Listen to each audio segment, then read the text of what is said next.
Please join me in welcoming Denzel Washington.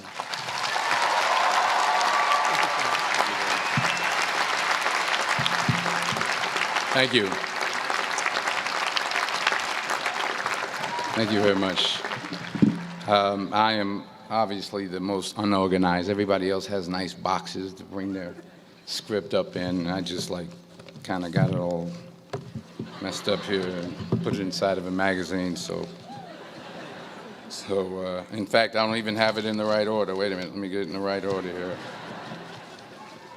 So if it starts flying around the stage, just, run around and grab it for me and bring it back up here for me. I'll keep going as I can. President Gutman, Provost Price, Board Chair Cohen, fellow honorees, beautiful honorees, and today's graduates. I'm honored and grateful for the invitation today.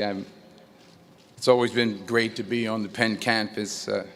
I've been here before a lot of times for basketball games. My son played at the Palestra, played on the basketball team. Yeah, that's right. He played on the basketball team. Coach didn't give him enough playing time. We'll talk about that later. No, but I'm really pleased with the progress that Coach Allen has made, and no, I do. I really am, and I hope him the best success in the future. And I always get a warm welcome when I come to Pennsylvania, when I come to Philadelphia, except on the few occasions where I wear my Yankee cap.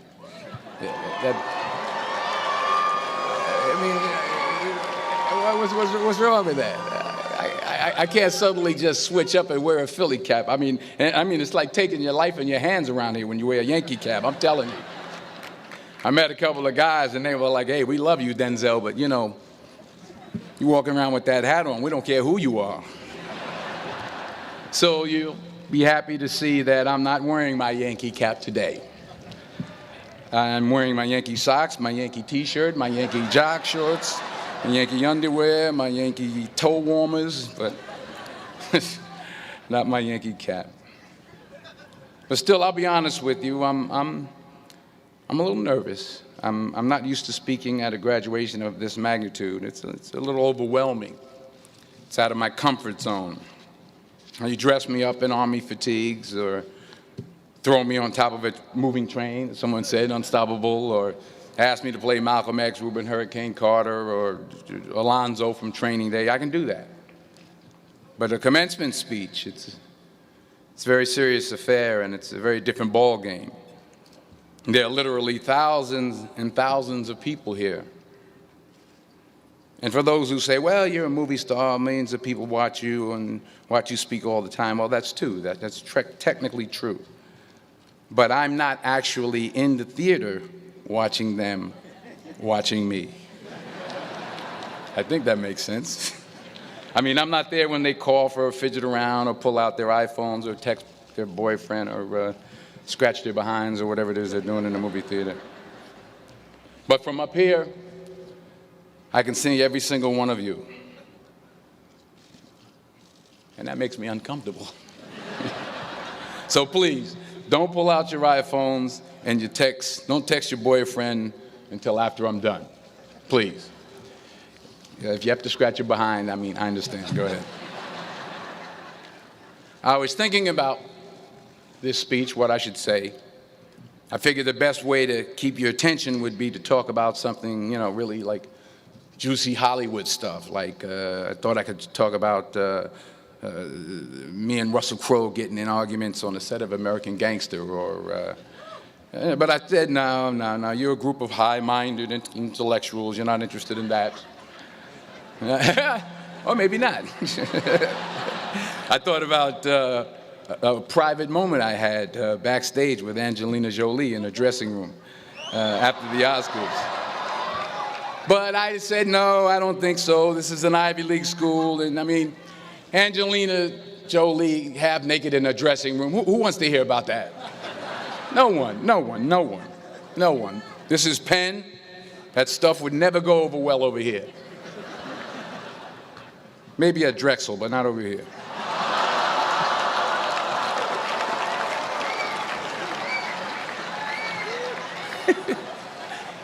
Woo, I'm in trouble now. So I was back to square one, feeling the pressure. So now you're probably thinking, if it was going to be this difficult, this much pressure, why did I even accept today's invitation in the first place? Well, you know, my son goes here, that's number one. That's a good reason. And I always like to check to see how my money's being spent. And I'm sure there's some parents out there who can relate to what I'm talking about. Yeah. To everybody upstairs. And there were some other good reasons for me to show up. Sure, I got an Academy Award, but I never had something called a magic meatball after waiting in line for half an hour at the food truck. Yeah? Yes, I talked face-to-face with President Obama, but I never talked face-to-face with a guy named Queter who sings bad songs over at Smokes on Tuesday night. I never been to Buies. I never been to Hemos. Yes, I have played a detective who battles demons, but I've never been to a school in my life where the squirrel population has gone bananas. I mean, they're breaking in the dorm rooms, they're walking around campus. I think I saw some carrying books on their way to class. So I had to be here. I had to come. Even though I was afraid I might make a fool of myself. In fact, if you really want to know the truth, I had to come exactly because I might make a fool of myself. Now, what am I talking about? Here it is. I found that nothing in life is worthwhile unless you take risks. Nothing. Nelson Mandela said, "There is no passion to be found playing small and settling for a life that's less than the one you're capable of living." Now, I'm sure in your experiences in school and applying to college and picking your major and deciding what you want to do with life, I'm sure people have told you to make sure you have something to fall back on.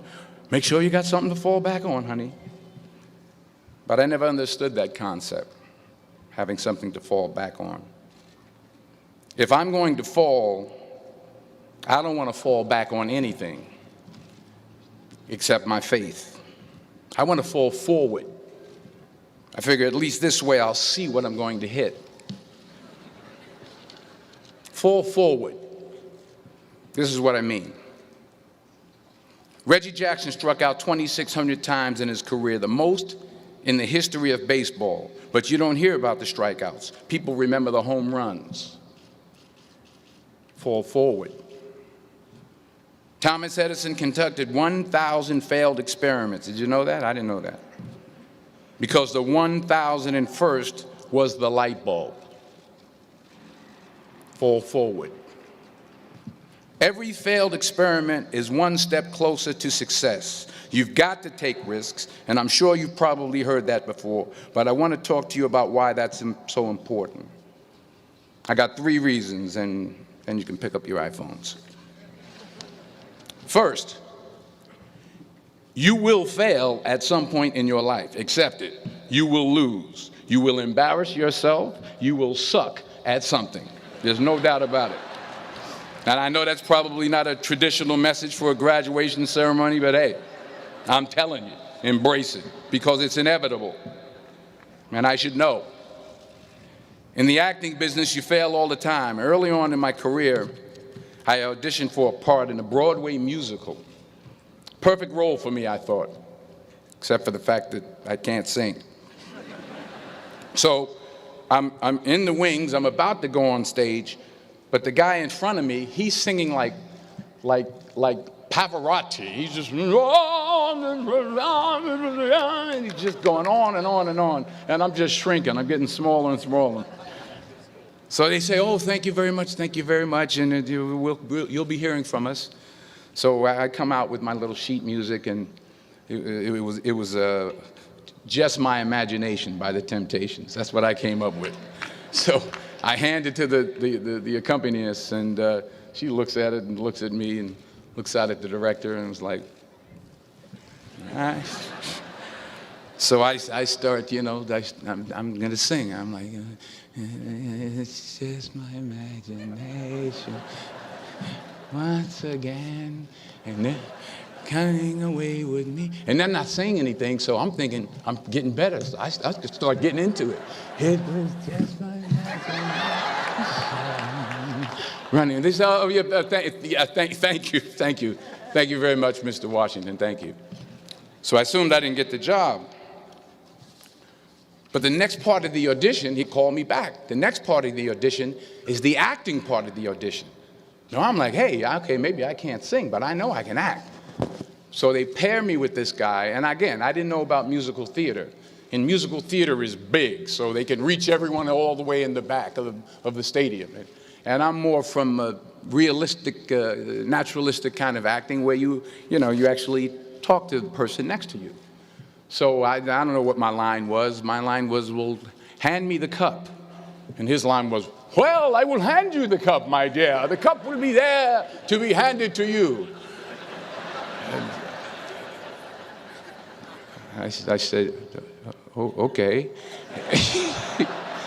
Well, should I give you the cup back? Oh, yes, you should give it back to me because you know that is my cup and it should be given back to me.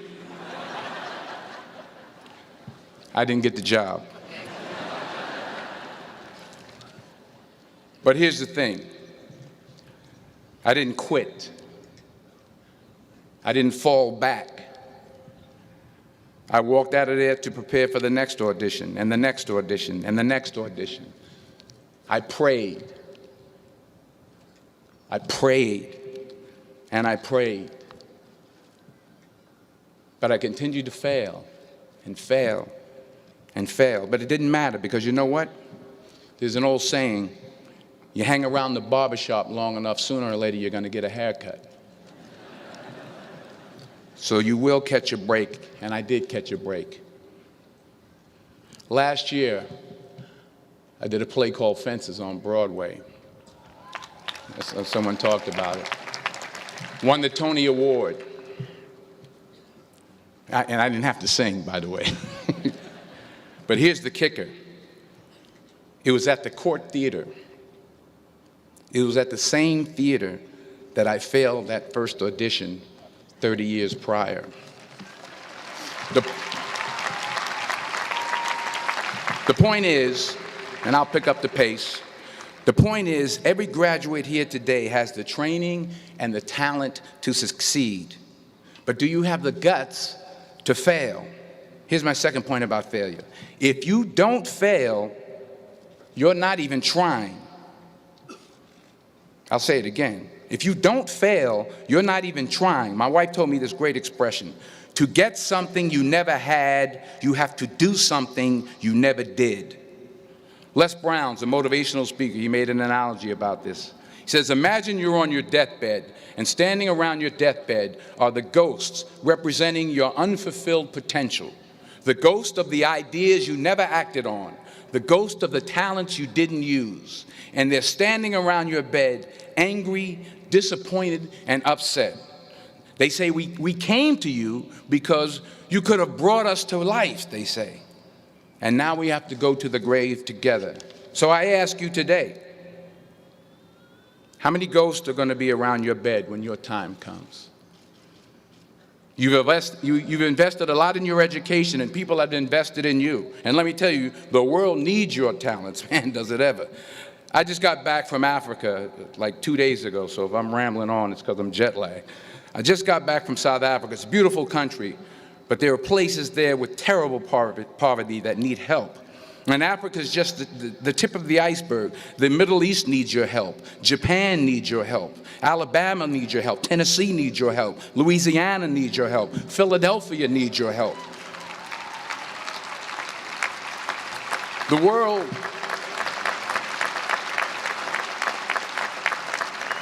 world needs a lot, and we need it from you. We really do. We need it from you young people. I mean, I'm not speaking for the rest of us up here, but I know I'm getting a little grayer. We need it from you, the young people, because remember this. So you got to get out there.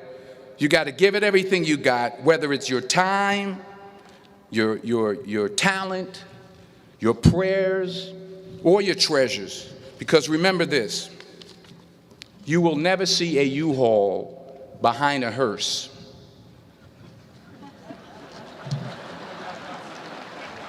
I'll say it again. You will never see a U-Haul behind a hearse. You can't take it with you. The Egyptians tried it, and all they got was robbed. So the question is, what are you going to do with what you have? I'm not talking about how much you have. Some of you are business majors, some of you are theologians, nurses, sociologists. Some of you have money, some of you have patience, some of you have kindness, some of you have love. Some of you have the gift of long suffering, whatever it is, whatever your gift is. What are you going to do with what you have? All right, now here's my last point about failure. Sometimes it's the best way to figure out where you're going. Your life will never be a straight path. I began at Fordham University as a pre-med student. I took a course called cardiac morphogenesis. I still can't say it.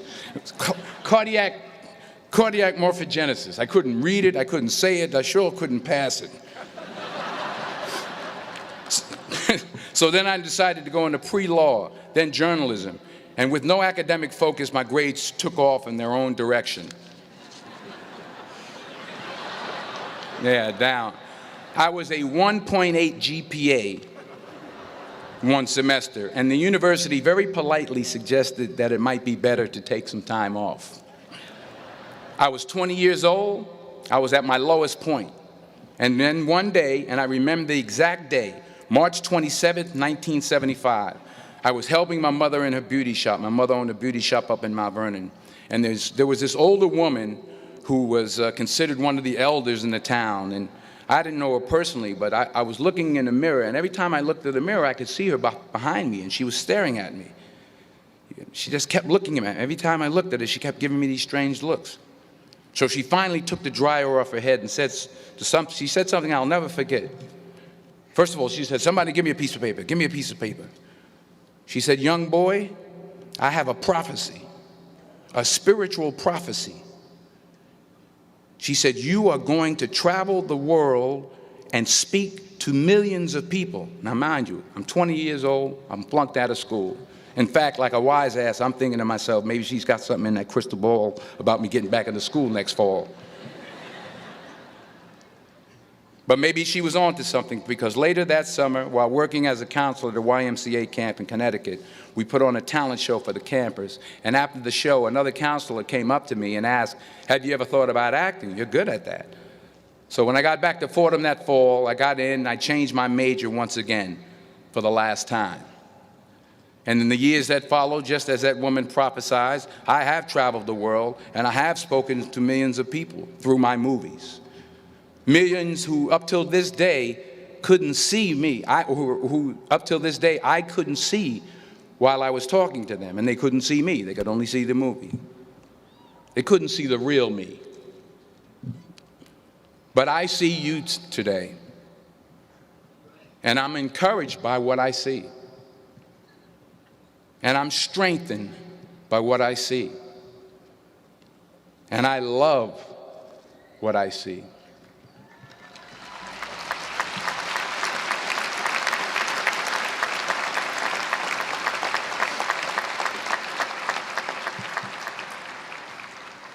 One more page, and I'll shut up. Let me conclude with this one final point, and actually the president kind of brought it up. It has to do with the movie Philadelphia. She stole my material. Many years ago, I did this movie called Philadelphia.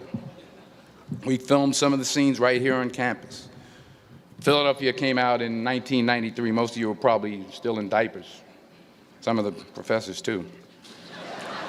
But that cracked me up. But it was a good movie. Rent it on, what do you call it, Netflix. It's a good movie. Rent it. I get 23 cents every time you rent it. Please, rent it. True. Parents up there, rent it. Netflix, please. Tell your friends too. It's about a man played by Tom Hanks who's fired from his law firm because he has AIDS. He wants to sue the firm, but no one's willing to represent him until a homophobic ambulance chaser lawyer, played by yours truly, takes on the case. In a way, if you watch the movie, you'll see everything I'm talking about today. You'll see what I mean about taking risk or being willing to fail. Because taking risk is not just about going for a job. It's also about knowing what you know and what you don't know. It's about being open to people and to ideas. In the course of the film, the character I play begins to take small steps, small risks. He very, very, very slowly begins to overcome his fears. And I feel ultimately his heart becomes flooded with love. And I can't think of a better message as we send you off today. To not only take risks, but to be open to life, to accept new views, and to be open to new opinions, to be willing to speak at a commencement at one of the best universities in the country, even though you're scared stiff. While it may be frightening, it will also be rewarding. Because the chances you take, the people you meet, the people you love, the faith that you have, that's what's going to define you. So members of the class of 2011, this is your mission. When you leave the friendly confines of Philly, never be discouraged, never hold back, give everything you got. And when you fall throughout life, and maybe even tonight after a few many glasses of champagne, remember this: fall forward. Congratulations. I love you. God bless you. I respect you.